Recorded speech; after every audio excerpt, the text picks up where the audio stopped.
नमस्कार विद्यार्थियों, आज मैं आपको भारतीय संविधान के बारे में बताने जा रहा हूँ, जो कि कक्षा 8 के लोकतांत्रिक में पहला चैप्टर है।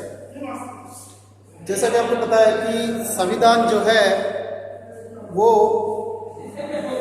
एक लोकतांत्रिक देश में सबसे पहले आवश्यकता होती है संविधान की।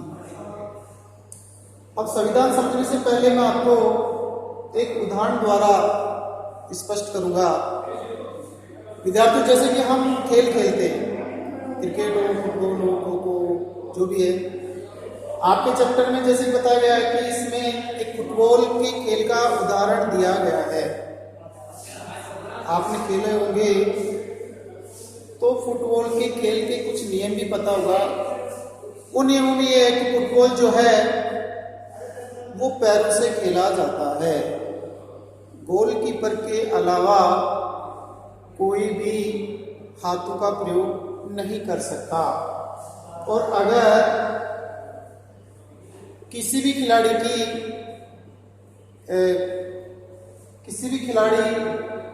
की बाहर अगर गेंद को छू जाती है या वो हाथ से पकड़ लेता है तो उसको गलत या फाउल माना जाता है।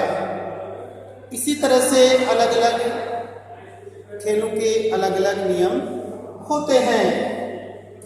आपने क्रिकेट भी देखा होगा और अन्य खेल भी खेले होंगे, तो सबके खेलों के नियम बने हुए होते हैं। अब हम सबसे पहले संविधान की परिभाषा की तरफ प्रकाश डाल लेते हैं। तो सबसे पहले यह है कि संविधान किसे कहते हैं। तो विद्यार्थियों, किसी भी नियम और विनियम, यानी नियम और विनियमों का संग्रह जिसके अनुसार देश का शासन चलाया जाता है, उसे हम संविधान कहते हैं। संविधान लिखित भी होता है और अलिखित भी होता है। ये तो मैं आपको बताया देश का संविधान, लेकिन हम चूंकि एक सामाजिक प्राणी हैं और हमारे आसपास वातावरण जहाँ हम रहते हैं वो हमारा समाज कहलाता है। सब में अपने अपने रूल्स और रेगुलेशन होते हैं और हमें उनका पालन करना होता है। तो वह भी एक संविधान है। यानी हम परिवार में रहते हैं, परिवार का में भी कुछ नियम कानून कायदे होते हैं और हमें उनका पालन करना होता है। अभी तो वो लिखित नहीं होते हैं, फिर भी हम उनका पालन करते हैं, तो वो हमारा घर का संविधान है। इसी तरह से हम स्कूल पढ़ते हैं या हम भी पढ़ाते हैं, वहाँ के रूल्स और रेगुलेशन हमको फॉलो करने पड़ते हैं, तो वो भी हमारा संविधान है। अब प्रश्न, अगला टॉपिक ये है कि किसी देश को संविधान की जरूरत क्यों पड़ती है। देखिए विद्यार्थियों, संसद के अंदर लोकतांत्रिक या फिर तानाशाही ये देश आपको मिलेंगे। तो किसी भी लोकतांत्रिक देश को संविधान की आवश्यकता होती है। यानी अगर लोकतांत्रिक है तो उसको संविधान की तो आवश्यकता ही है, लेकिन अगर लोकतांत्रिक नहीं है तो उसको भी संविधान की आवश्यकता तो पड़ती है। अब संविधान की हमें आवश्यकता क्यों है, तो आपको बता दूं कि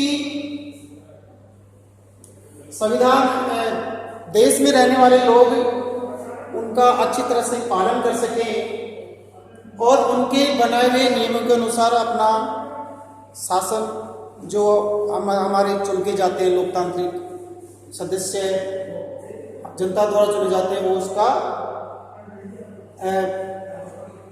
संविधान जो है उनको शासन करने का तरीका भी बताता है। यानी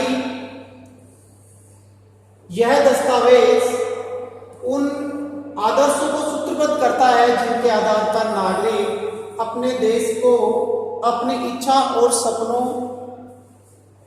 के अनुसार रच सकते हैं।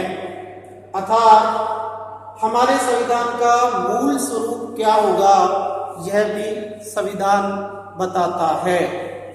अब हम थोड़ा सा आगे बढ़ते हैं तो एक उदाहरण आता है हमारे पास, वो है नेपाल का संविधान। चूंकि हमारे पड़ोसी देश है नेपाल और लंबे समय से वो वहां पर एक राजा का शासन रहा हुआ है, अब जाकर के वहां पर लोकतंत्र की स्थापना हुई है। हम भारत के संविधान के बारे में अगर बात करें तो 1946 से हमारी संविधान सभा का गठन हुआ और 1949 तक संविधान सभा ने संविधान बनाने का गठन किया। संविधान जो है, संविधान सभा की जो प्रारूप समिति के अध्यक्ष थे वो थे भीमराव अंबेडकर। संविधान सभा की स्थायी समिति के अध्यक्ष थे डॉक्टर राजेंद्र प्रसाद और अस्थायी सदस्य थे सच्चिदानंद सिन्हा। आगे हम कल बात करेंगे टॉपिक के बारे में।